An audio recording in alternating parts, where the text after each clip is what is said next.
बुधवार बलांगीर बसस्टाण्ड निकटर 750 बोतल cough syrup जबत घटना 5 जन अभियुक्त गिरफ। बलांगीर आदर्श टाउन थाना पुलिस एही कफ सिरप जबत करिथिबा नै एक सांबादिक सम्मेलन में एसपी अभिलाष जी प्रकाश करिसेंते।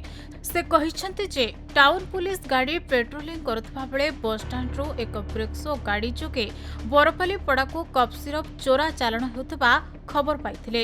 एही गाड़ी रोकी तलाश करिबारु सेथिरु 6टी बैग भितरु 750 बोतल कफ सिरप पाइथिले। कार रे थिबा 5 जन को गिरफ करबा सह कार को एस्कॉर्ट करुथबा पल्सर बाइक चालक को मध्य गिरफ करिबारे पुलिस सफल होइतिला। अभियुक्त माने हेले शंकर भोजीर सुरेंद्र मल्लिक और राजीव मल्लिक, ठेकादार पड़ार प्रशांत बारिक, पंड्रेन ग्रामर शत्रुघ्न बाग और रुगुड़ी पड़ार प्रीतम अदापुरिया। सेमानंको पाखरु 11,020 टंका नगद कैश, 6 गोटी मोबाइल, व्यवहृत कार और मोटरसाइकेल पुलिस जबत करितबा एसपी अभिलाष जी प्रकाश करिसेंते। गोटे टीम एस्कॉफ सिरप एमती कफ सिरप को इलीगल हिसाब से ट्रांसपोर्ट करूछंती एमती हमें गोटे खबर पाइलु।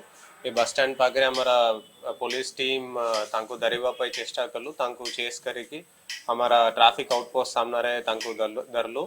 सेतिरे 5 जन अक्यूज माने गिरफ करिछि हमारा पुलिस।